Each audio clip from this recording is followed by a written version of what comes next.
Regulating Act of 1773, it was the first step taken by the British government to control and regulate the affair of the East India Company in India.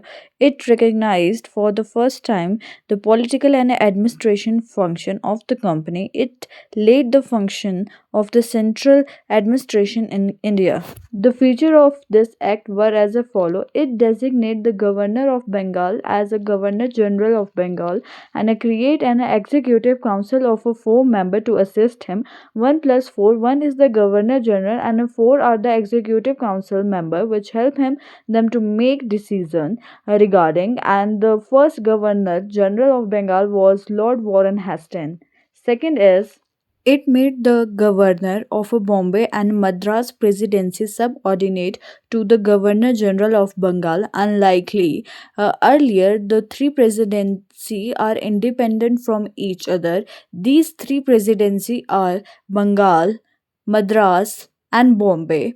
It provided for the establishment of the Supreme Court at Calcutta in 1774, comprising one Chief Justice and three other judges. This act also prohibited the servant of the company from engaging to any private trade or accepting present or bribe from any native or a king.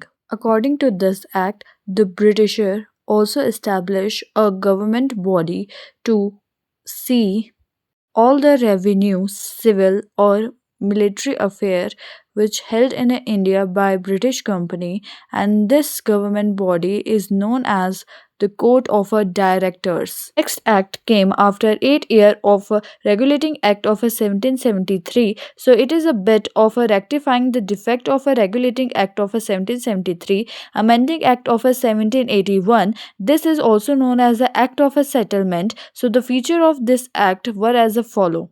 It exempt the governor general and the council and also the servant of a company from the judiciary of the Supreme Court for the official actions. Exclude the revenue matter and the matter arising in the collection of the revenue from the judiciary of the Supreme Court, provided that the Supreme Court was to jurisdiction over all the inhabitant of a Calcutta, means the local people of a Calcutta. It also required the court of a administrator of the personal law of the defendants, means Hindu were to be tried according to the Hindu and a Muslim were to be tried according to the Muhammadan law. It laid down the appeal from the provincial court could be taken to the governor general in a council, not to the Supreme Court. Here, the provincial court means the Madras or the Bombay courts. Here, the Bombay and a Madras court are less powerful than the Supreme Court situated at a Calcutta in 1774. So, here, the provincial court or all the decision taken by the provincial court is by the Governor General Council, not by the Supreme Court if there is any case.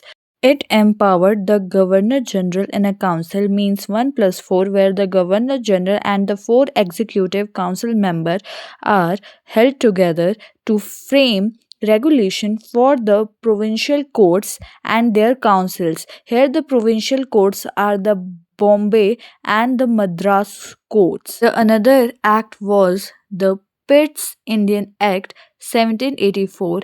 It came after 3 years of an amended Act of 1781 or the Act of a Settlement. It distinguished between the commercial and a political function of the company. It allowed the court of a director to manage the commercial affair and create a new body which is known as the board of a control to manage the political affair, and thus establish a system of a double government. Empowered the board of a control to supervise and direct all operation of a civil and a military government or a revenues of the British position in India.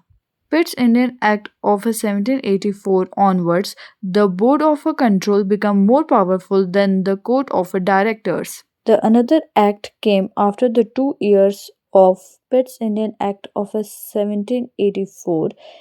Another act is the Act of 1786. 1786, Lord Cornwallis was appointed as a Governor General of Bengal. He placed two demands to accept the post. First, he should be given a power to override the decision of his council in a special case. Second is he would also be a commander in chief.